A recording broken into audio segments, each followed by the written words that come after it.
Hello everyone, let me introduce myself. My name is Stefania Lindi Hale. I'm from Citra Bangsa University, PGSD Study Program.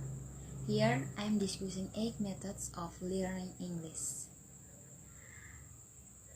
Before I discuss learning methods, I will explain in advance about learning.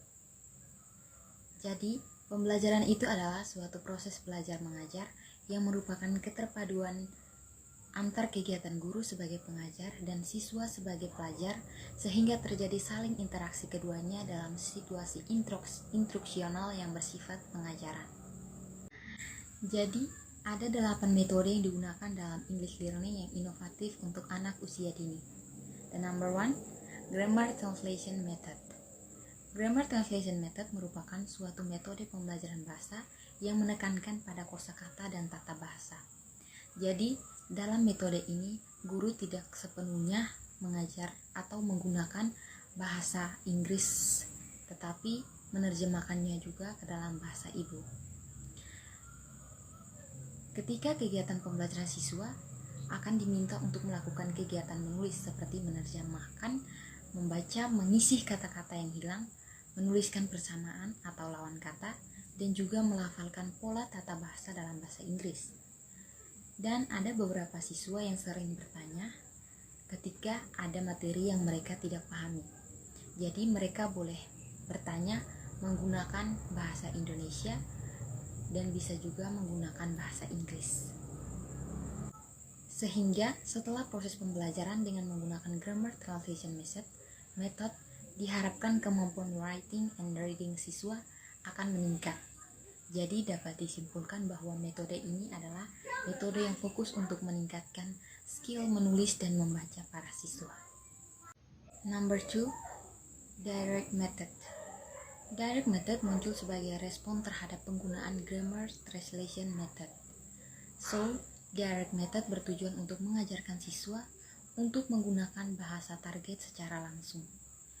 Dalam proses pembelajaran, translation dilarang digunakan.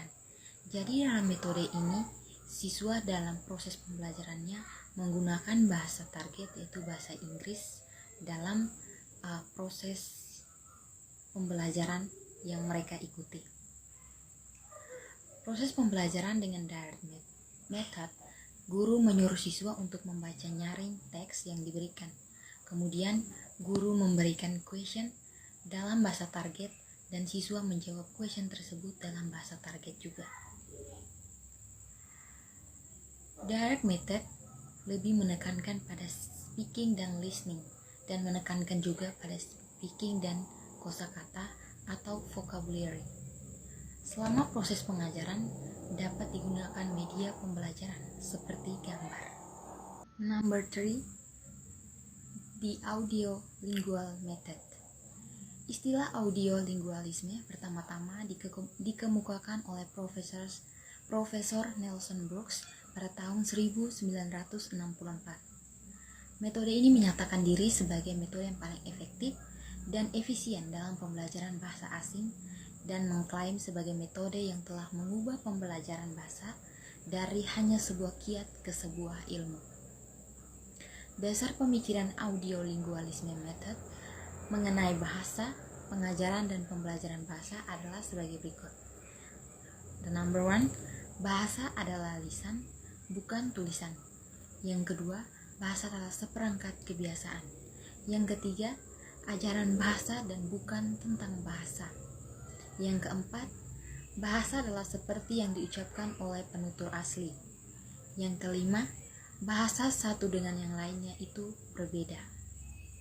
Number 4, Total Physical Response or TPR.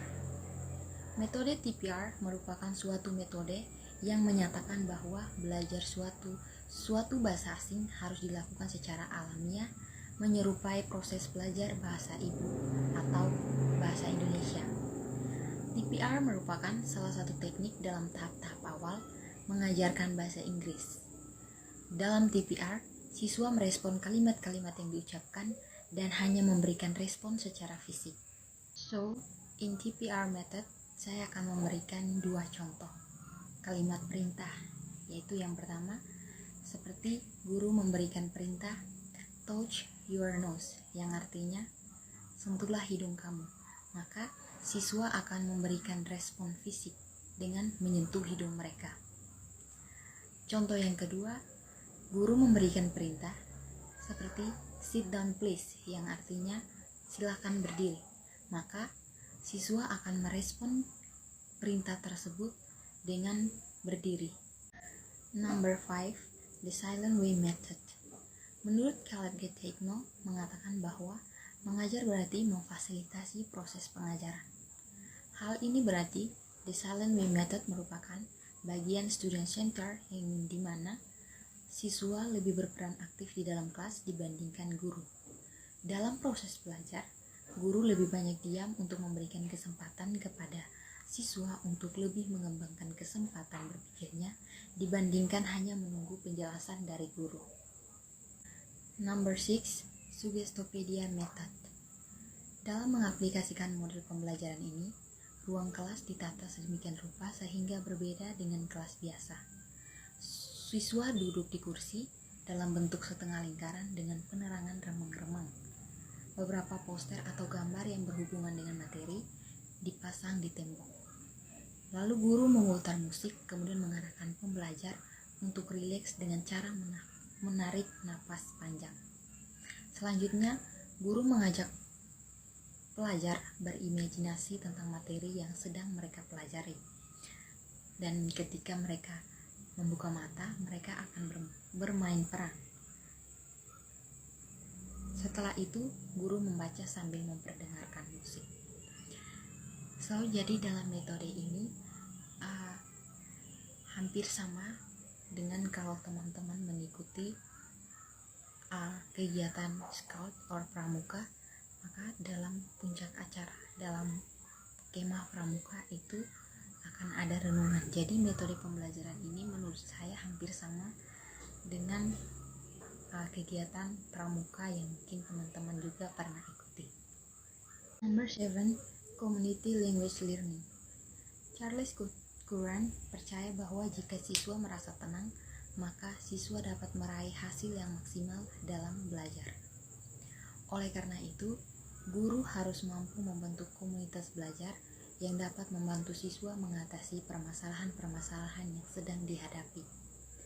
Dan dalam metode ini, guru dapat berperan sebagai penasihat kepada siswa-siswanya. Last of method, communicative language teaching. Communicative language teaching dapat dikatakan sebagai metode yang efektif dalam peningkatan kemampuan berbicara bahasa Inggris.